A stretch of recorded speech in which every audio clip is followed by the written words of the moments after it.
চিত্তরঞ্জন কলেজের ছবি, কেননা চিত্তরঞ্জন কলেজেও সরস্বতী পুজোর জন্য বাধা দেওয়া হচ্ছে। পুজো করতে বাধার অভিযোগ বিধায়কের বিরুদ্ধে।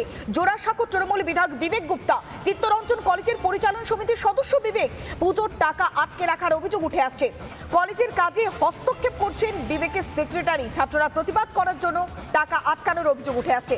আমরা আরো বিস্তারিত জানবো, সরাসরি রয়েছে আমাদের প্রতিনিধি অনুপম। অনুপম, এবার রাজনীতির গেরোতে সরস্বতী পুজো, সেখানে বিধায়ক তার ক্ষমতা দেখাচ্ছে, ছাত্ররা প্রতিবাদ করেন, মাসুল দিতে হচ্ছে সরস্বতী পুজো আটকে।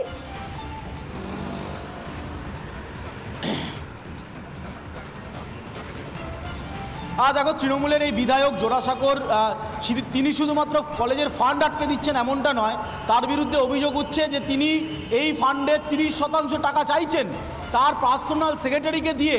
এই কলেজের গভর্নিং বডির মেম্বার হওয়ার, প্রেসিডেন্ট হওয়ার দরুনে তিনি তার সেক্রেটারিকে পাঠাচ্ছেন কলেজে পাঠিয়ে তাকে বলছে 30% টাকা দিতে হবে। তৃণমূলের বিধায়কের বিরুদ্ধে এই অভিযোগ। কলেজে রয়েছি, তোমাকে কলেজের ছবি দেখাবো এবং কলেজের ভেতরে নিয়ে যাব। এখনও পর্যন্ত যে সরস্বতী পুজোর যে ফান্ড, সেই ফান্ড এখনও পর্যন্ত ছাড়া হয়নি, যদিও প্রিন্সিপাল দাবি করছেন ফান্ড তিনি দ্রুত ছেড়ে দিয়েছেন, ফান্ড আসবে। এখনও পর্যন্ত সেই প্রক্রিয়া তুমি দেখতে পাচ্ছ যে কলেজের ভেতরে সরস্বতী পুজোর যে প্রক্রিয়া, যেটা শুরু হয়ে যাওয়া অনেক আগে উচিত ছিল, আর 2 দিন হাতে রয়েছে, এখনও পর্যন্ত সেই প্রক্রিয়া শেষ হয়নি। কলেজের পুজো তুমি বুঝতে পারছো আগামীকাল স্যাটারডে রয়েছে, শনিবার রয়েছে আগামীকাল, ফলে আগামীকালের মধ্যে শেষ করতে হবে পুজো। বলছি, প্রিন্সিপাল তো দাবি করছেন যে ফান্ড ছেড়ে দেওয়া হয়েছে, আপনারা টাকা পেয়েছেন? না, আমরা এখনো ফান্ডে একটাও টাকা পাই নিজের হাতে। যদি টাকা পেতাম তাহলে আমাদের এখানে প্রতিমা স্থাপিত হয়ে যেত। এখন টাকার জন্য হচ্ছে না? না, হচ্ছে না, সব কিছুই আটকে আছে। কিন্তু প্রিন্সিপাল তো আমাদেরকে বলছেন যে উনি টাকা ছেড়ে দিয়েছেন, টাকা পেয়ে যাবেন আপনারা। তাই বলছে প্রিন্সিপাল, আমাদের হাতে একটাও ফান্ডের 1 টাকাও আসেনি। যদি আসতো তাহলে আমরা বলতাম নিশ্চয়ই কি আমরা টাকা পেয়ে গেছি।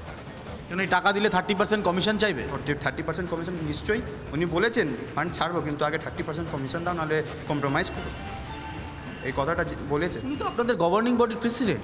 সেটাও তো আমিও বুঝতে পারছি না কি এমনি কেন এটা কেন করা হচ্ছে আমাদের সাথে, শুধু আমাদেরই কলেজে কেন? আপনারা তৃণমূল ছাত্র পরিষদ করেন? নিশ্চয়ই আমরা তৃণমূল ছাত্র পরিষদ করি, ওনা আমাদেরই পার্টির আছে এমএলএ, কিন্তু আমাদের সাথেই করছেন এমনি, এটাও আমরা বুঝতে পারছি না। পুজো করা সম্ভব হবে? মানে এত টাকার পুজো। এবার যত আমাদের থেকে চেষ্টা হবে, আমরা মিলেমিশে, যেহেতু কলেজের প্রোগ্রাম আছে, সবাই থাকবে, আমাদের সিনিয়র দাদারাও আছেন, ওনারাও কন্ট্রিবিউশন করবেন, আমরা মিলেমিশে পুজো করব। ওই ফান্ডের টাকা না হলেও পুজো হবে? পুজো তো হবে, কলেজে তো পুজো হবে। কলেজে এটা দীর্ঘদিন থেকে হতে আসছে, তো এখন হঠাৎ বন্ধ হয়ে যাবে, এটা তো ঠিক নেই। আমাদের কলেজের রেপুটেশনের ব্যাপার, এই রেপুটেশনের জন্য আমাদেরকে কিছু না কিছু তো করতেই হবে।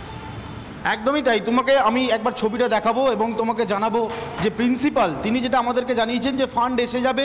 গত শুক্রবার তিনি ফান্ড রিলিজের জন্য প্রেসিডেন্টকে বলেছেন, তারপর শনিবার থেকে তিনি নাকি ছিলেন না। তারপর তার বক্তব্য হচ্ছে যে এই ফান্ডের টাকা না আসলে পুজো কী করে হবে। এখন প্রশ্ন হচ্ছে, বিবেক গুপ্ত তিনি একজন বিধায়ক, তিনি এই 30% কমিশন চাইছে কাদের টাকা? স্টুডেন্টদের টাকা, স্টুডেন্ট ফান্ডের টাকা, যেটা স্টুডেন্টরা নিজেরা অ্যাডমিশনের জন্য টাকা রাখে, সেই টাকা দিয়ে স্টুডেন্টদের বিভিন্ন প্রোগ্রাম হয়। সেখানে তৃণমূলের এমএলএ 30% টাকা চাইছে। ভাবা যাচ্ছে কোন পর্যায়ে পৌঁছে গেছে। আবার এই 30% টাকা না দিলে সরস্বতী পুজো হবে না। মেয়েদেরকে বলা হচ্ছে কম্প্রোমাইজ করুন। পরিস্থিতি কোন জায়গায় দাঁড়িয়েছে। স্বাভাবিকভাবে চিত্তরঞ্জন কলেজের অন্যান্য যারা পড়ুয়া রয়েছে, আমি আপনার সাথে অনেকক্ষণ ধরে, আপনি শুধু একটা কথা আমাকে বলুন, পুজো হবে? পুজো তো হবে, নিশ্চয়ই হবে। এই যে ফান্ডের টাকা না হলে কী করে এত বড় পুজোটা? তো দেখুন, লাস্ট ইয়ারও প্রবলেম হয়েছিল, আগে ইনভেস্ট করতে হবে টাকা, তারপর পুজো মানে পরে যদি উনি ভালো করে ভাবেন কি এই টাকাটা বিলটা ঠিকঠাক আছে, মানে আগে আমাকে বিজনেসের মতন আগে ইনভেস্ট করতে হবে, তারপর পরে টাকা পাবো কি পাবো না এই আলাদা কথা। এখন আপনাদের সাথে মনে হচ্ছে প্রিন্সিপালের কথা হয়েছে, আপনি এখন প্রিন্সিপালকে জিজ্ঞেস করুন, এখন পর্যন্ত চেক আসলো না, 4টে বেজে গেছে অলরেডি, কালকে শনিবার আছে, এবার কোথায় দিয়ে টাকা? এই 30% কাটমানি কে নেয়? 30% বিবেক গুপ্তার নাম নেব না, কিন্তু উনি তো ডাইরেক্ট কারোর সাথে যোগাযোগ করে না, ওনার পিএ মানে যখনই আমাদের মারাত্মক অভিযোগ উঠে আসছে।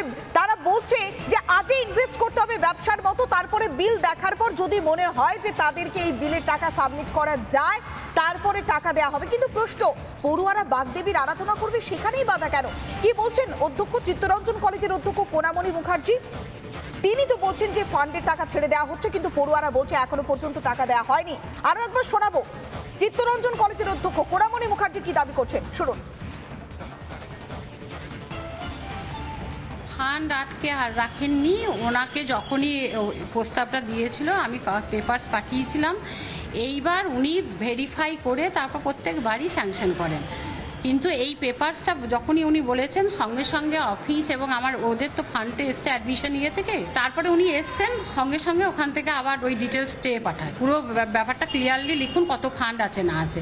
এবার সেইটাকে একটু সময় লাগে, এই ট্রানজ্যাকশন মানে ধরুন উনি বললেন তারপর আমরা ডিটেলস পাঠালাম, অনেক সময় উনি থাকেন না, যার জন্য ওইটাই একটু আদারওয়াইজ উনি ছেড়ে দেন, না আটকে রাখতে পারেন না।